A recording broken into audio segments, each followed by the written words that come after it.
L'acqua purissima che sgorga a Gragnano alla base dei Monti Lattari e il grano duro sono stati le vere fonti di ricchezza e progresso della città. 2 gli acquedotti che portavano l'acqua ai mulini. Il più noto è quello della Forma, l'altro dell'Imbuto.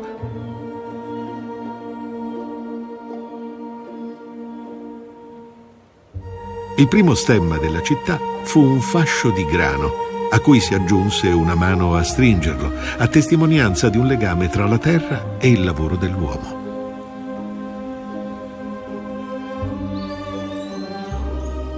Sin dal 1200 abbiamo i documenti che attestano la molitura dei cereali nella valle. In particolare compaiono le prime notizie di una pasta seccata. A Gragnano, in quel secolo, il feudatario Giovanni Ferrario, che era medico personale del re normanno Guglielmo II, nonché un grande magister della scuola medica salernitana, invitava i propri malati di febbre e tifoidee a consumare vermiculos ben cotti. Solo dalla metà del Settecento, accanto all'arte molitoria, trovò affermazione quella dei pastai.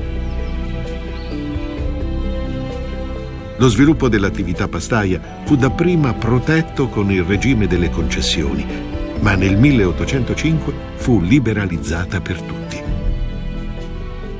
Fu l'inizio di uno sviluppo esponenziale. Le condizioni climatiche erano ottimali per il seccaggio della pasta. La lavorazione della pasta secca fu una vera rivoluzione alimentare, perché permetteva di creare le condizioni di stabilità alimentare per ovviare alle carestie.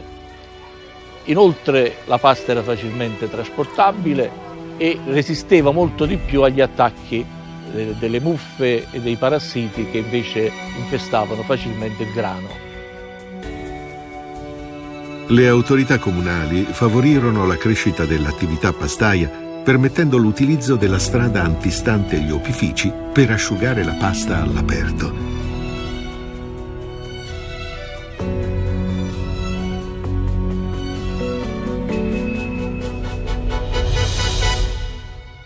L'attuale via Roma era a metà Ottocento occupata tutta da pastifici. L'amministrazione comunale decise l'abbattimento di alcuni edifici per ampliarla, di modo da permettere alle brezze provenienti dal mare di incanalarsi nella strada, garantendo un asciugaggio lento in condizioni ottimali di umidità. L'odierna industria pastaia ha riprodotto queste condizioni microclimatiche, in particolare celle che garantiscono delle caratteristiche organolettiche di qualità uniche. A benedire l'opera di ammodernamento stradale fu Sua Maestà Ferdinando II di Borbone. La pasta di Gragnano divenne famosa a metà Ottocento, tanto che in molti paesi esteri provarono a imitarla senza alcun successo. A contribuire alla fama della pasta di Gragnano furono anche gli emigranti italiani e, partendo per il Nuovo Mondo, la portavano con sé per conservare il sapore della terra d'origine.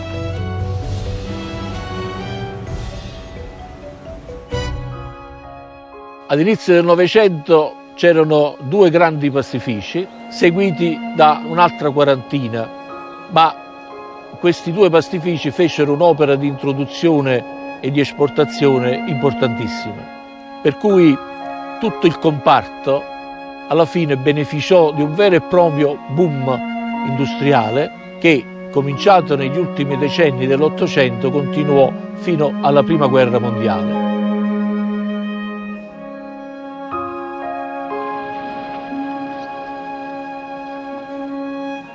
La Prima Guerra Mondiale interruppe questo continuo progresso della produzione di pasta di Gragnano e di esportazione verso gli USA, perché il governo decise di bloccare le esportazioni per poter alimentare le truppe a fronte.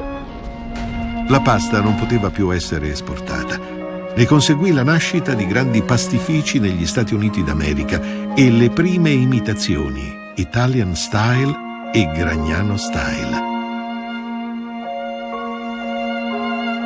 La crisi toccò il culmine dopo la Seconda Guerra Mondiale per la limitazione dei finanziamenti, le difficoltà di trasporto e il mancato ammodernamento degli impianti. Negli ultimi 2 decenni del XX secolo cominciò invece il vero e proprio rinnovamento tecnologico delle strutture produttive. Gragnano trae la sua origine dalla gens romana Grania. Questo ci rimanda alla produzione della pasta, che a partire dal Cinquecento vede la sua presenza documentata nei catasti onciali. Oggi tutte le industrie pastaie hanno un sistema di tracciabilità nelle varie fasi di lavorazione che garantisce al consumatore finale che il prodotto è stato ben controllato prima della spedizione.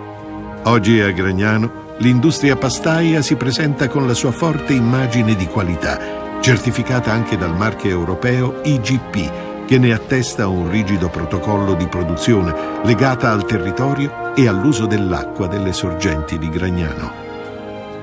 Il processo di produzione della pasta è lo stesso da sempre.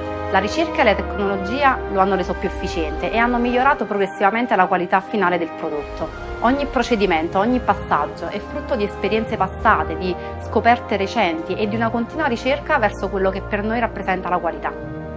Selezioniamo le materie prime per produrre la migliore pasta del mondo e per garantire tale qualità al consumatore seguiamo la materia prima in tutte le fasi del processo, dalla macinazione all'essiccamento e confezionamento. Fiero ed orgoglioso di essere ambasciatore della pasta di Gragnano. Fin dall'inizio della mia attività nel 1973 ho sempre usato e rispettato i prodotti del territorio e in modo particolare questa pasta, che è di grandissima qualità ed è unica nel mondo, la uso in ogni manifestazione della mia attività e soprattutto la mangio anche tutti i giorni della mia vita.